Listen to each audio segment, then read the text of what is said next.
ఆంధ్రప్రదేశ్లో కూటమి ప్రభుత్వం కొలువుదీరిన తర్వాత ఆంధ్రప్రదేశ్ రాష్ట్రం అయితే అభివృద్ధి పదంలో దూసుకు వెళ్తూ ఉంది.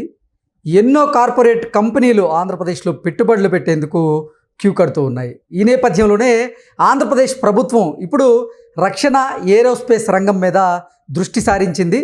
ఈ రెండు రంగాల్లో పెట్టుబడులు రాబట్టేందుకు కూడా కొన్ని ప్రణాళికలను సిద్ధం చేసి ఒక ప్రణాళికతో ఇప్పుడు కొన్ని కంపెనీలతో ఆంధ్రప్రదేశ్ ప్రభుత్వం ఎంఓయూ కుదుర్చుకుంటున్నటువంటి నేపథ్యంలో ఏ కంపెనీలతో ఇప్పుడు ఆంధ్రప్రదేశ్ ప్రభుత్వం ఎంఓయూ కుదుర్చుకుంది, ఎన్ని వేల కోట్ల రూపాయల పెట్టుబడి ఆంధ్రప్రదేశ్కి వచ్చిందనేది పూర్తి స్థాయిలో మనం విశ్లేషణ చేసుకుందాం.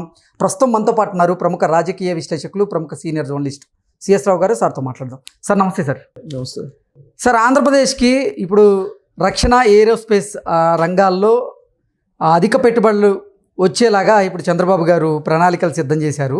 అలాగే కొన్ని కంపెనీలతో కూడా ఎంఓయూ కుదుర్చుకున్నారు కదా. అసలు మొత్తంగా ఇప్పుడు ఆంధ్రప్రదేశ్ రాష్ట్రానికి ఎన్ని వేల కోట్ల పెట్టుబడి వచ్చింది, ఏ రంగాలతో అంటే ఏ సంస్థలతో ఇప్పుడు ఆంధ్రప్రదేశ్ ప్రభుత్వం పెట్టుబడులు పెట్టించుకునేలాగా ఎంఓయూ కుదుర్చుకుంటే ఏం చెప్తారు? ఇప్పుడు ఆంధ్రప్రదేశ్ 2047 తీసుకుని విజన్ తయారు చేసుకుంది. తెలుగు రాష్ట్రాలు బాగుండాలని చెప్పి చంద్రబాబు నాయుడు చెప్తూ ఉంటారు. అంటే తెలంగాణ, ఆంధ్రప్రదేశ్ రెండు బాగుండాలని చెప్పి ఆయన కోరుకుంటూ ఉంటారు. అందుకే ఆంధ్రప్రదేశ్ తెలంగాణలో అభివృద్ధి చెందినటువంటి రంగాలు కాకుండా మిగిలినటువంటి రంగాలు ఏమున్నాయో దాని మీద దృష్టి పెట్టినట్టు తాజాగా జరిగినటువంటి ఒప్పందాలను బట్టి మనం అంచనాకి రావచ్చు. ఏంటంటే బెంగళూరులో ఏరోస్పేస్కి సంబంధించినటువంటి ఒక కార్యక్రమం జరుగుతుంది. దానికి రక్షణ మంత్రి వచ్చారు. అలాగే విమానయాన శాఖ మంత్రి, పౌర విమానయాన శాఖ మంత్రి రామ్మోహన్ నాయుడు, అలాగే ఆంధ్రప్రదేశ్ సంబంధించిన పరిశ్రమల శాఖ మంత్రి టీజీ భరత్, వీళ్ళందరూ అటెండ్ అయ్యారు దాంట్లో. ఆ సందర్భంగా రక్షణ ఏరోస్పేస్కి సంబంధించినటువంటి భారీ ఒప్పందాలు కుదిరాయి.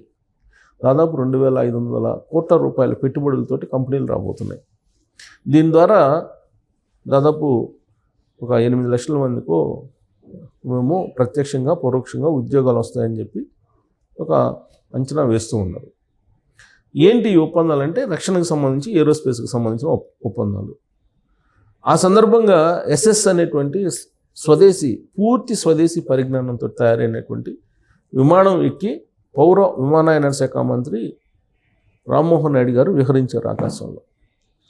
దానికి సంబంధించినటువంటి సాంకేతిక పరిజ్ఞానం మొత్తం స్వదేశీది.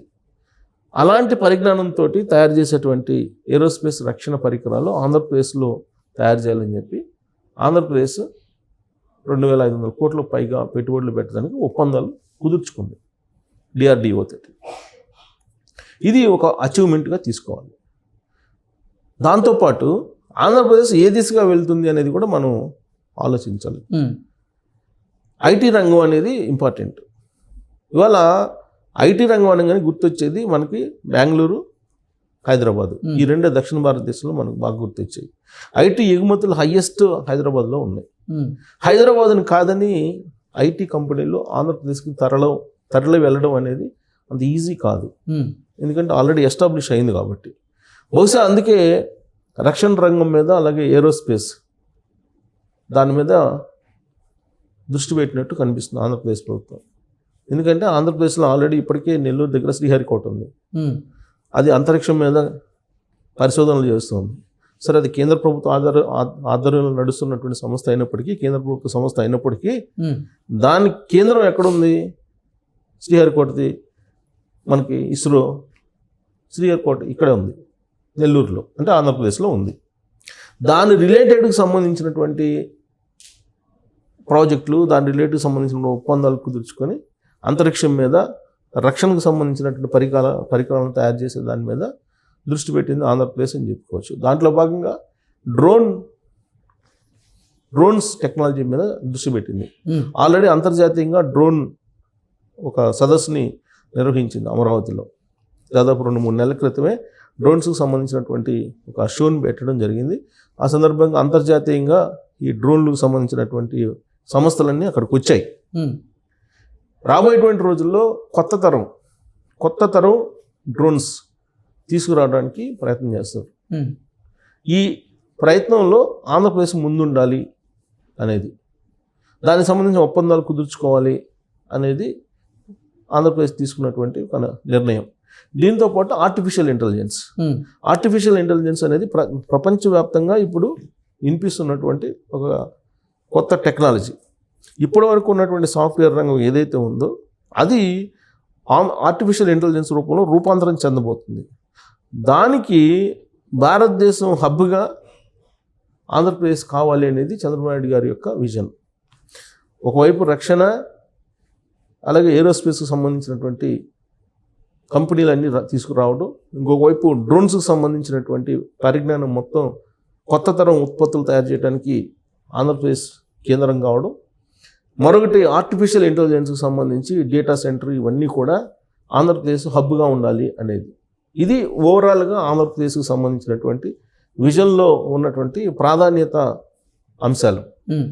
ఇవి నెరవేరితే ఇప్పటి వరకు హైదరాబాద్లో ఇవి లేవు, ఉన్నా కానీ అంత పెద్ద ప్రయారిటీ లేదు. ఐటీ కంపెనీలు మాత్రమే ఉన్నాయి ఇక్కడ. ఆర్టిఫిషియల్ ఇంటెలిజెన్స్ అనేది ఐటీ రిలేటెడే, కానీ అది ఇప్పుడు వస్తున్నటువంటి కొత్త తరం ఐటీ అది. కాబట్టి దాన్ని అక్కడ ప్రమోట్ చేయాలనేటువంటిది ఒక ఆలోచన చేస్తున్నారు. దానికి సంబంధించినటువంటి ఇన్ఫ్రాస్ట్రక్చర్ కానీ, దానికి సంబంధించినటువంటి స్కిల్ యూనివర్సిటీని కానీ, ఆర్టిఫిషియల్ ఇంటెలిజెన్స్ యూనివర్సిటీని కానీ, వీటన్నిటిని ఏర్పాటు చేస్తున్నారు. దీనికి సంబంధించి కుదుర్చుకున్నటువంటి ఒప్పందాలు చూస్తే బెంగళూరులో ఒప్పందాలు తాజాగా జరిగాయి. ఈ ఒప్పందాలు చూస్తే 2,458 కోట్ల రూపాయల పెట్టుబడులు వస్తాయని చెప్పి రాష్ట్ర ప్రభుత్వం ఎంఓయూ కుదుర్చుకుంది. సో దీంతో బెంగళూరులో ఏరో ఇండియా 2025 అనేటువంటిది ఒక ఎకనామిక్ డెవలప్మెంట్ బోర్డు తోటి అవగాహన కుదుర్చుకుంది. ఏరో ఇండియా అది బెంగళూరులో జరుగుతుంది. ఏరో ఇండియా 2025 సదస్సు. దాంట్లో ఎకనామిక్ డెవలప్మెంట్ బోర్డు, ఆంధ్రప్రదేశ్ సంబంధించిన ఎకనామిక్ డెవలప్మెంట్ బోర్డు ఈ మేరకు ఒప్పందాలు కుదుర్చుకుంది. రక్షణ, ఏరోస్పేస్ డిఫెన్స్ గమ్యస్థానంగా ఇప్పుడు ఆంధ్రప్రదేశ్ ఉండాలి అనేది లక్ష్యం. దానికి సంబంధించి స్వదేశీ, మరి విదేశానికి సంబంధించి కాకుండా స్వదేశానికి సంబంధించిన టెక్నాలజీని ఆధారంగా చేసుకుని తయారు చేసేటువంటి ఉత్పత్తులు ఆంధ్రప్రదేశ్లో చేయాలనేది. దానికి సంబంధించినటువంటి ఒప్పందం కుదుర్చుకున్న సంస్థలు ఏంటంటే సముద్ర రక్షణ, సముద్ర తీరం ఉంది కాబట్టి సముద్రానికి సంబంధించిన ఇప్పుడు మన సబ్మెరైన్స్ ఇవన్నీ సముద్రంలో ఉండేవి. రక్షణ, సబ్మెరైన్స్ అన్నీ కూడా సరిహద్దు రక్షణకు సంబంధించినవి. సముద్ర రక్షణకు సంబంధించి మానవ రహిత ఉపరితల వాహక సాంకేతికతలతో, అంటే డ్రోన్స్. దీంతో అగ్రగామిగా ఉన్నటువంటి డిఫెన్స్ ఇంజనీరింగ్ ప్రైవేట్ లిమిటెడ్ ఈ కంపెనీతో ఒప్పందం కుదుర్చుకుంది ఆంధ్రప్రదేశ్. అలాగే రక్షణ రంగానికి సంబంధించిన ఉత్పత్తుల తయారీకి సంబంధించి HFCL అనేటువంటి కంపెనీతోటి మరొక ఒప్పందం కుదుర్చుకుంది. తర్వాత మ్యాట్రిక్స్ వరల్డ్ వైడ్ లిమిటెడ్ ఇది స్పేస్ టెక్నాలజీ. ఈ స్పేస్ టెక్నాలజీ సంబంధించి కంపెనీ, దీంతో ఒప్పందాలు తీసుకుంది. ఈ 3 ఒప్పందాలు కీలకమైనటువంటి ఒప్పందాలు. ఈ 3 ఒప్పందాల ద్వారా రాబోయేటువంటి రోజుల్లో సముద్ర మార్గంలో కానీ, వాయు మార్గంలో కానీ రక్షణకు సంబంధించినటువంటి పరికరాలన్నీ ఆంధ్రప్రదేశ్లో తయారు చేయడానికి కుదుర్చుకున్నటువంటి ఒప్పందం. ఇది ఒక టర్నింగ్ పాయింట్ ఆంధ్రప్రదేశ్కి అని చెప్పి మనం చెప్పుకోవచ్చు. Okay sir, thank you so much. Thank you.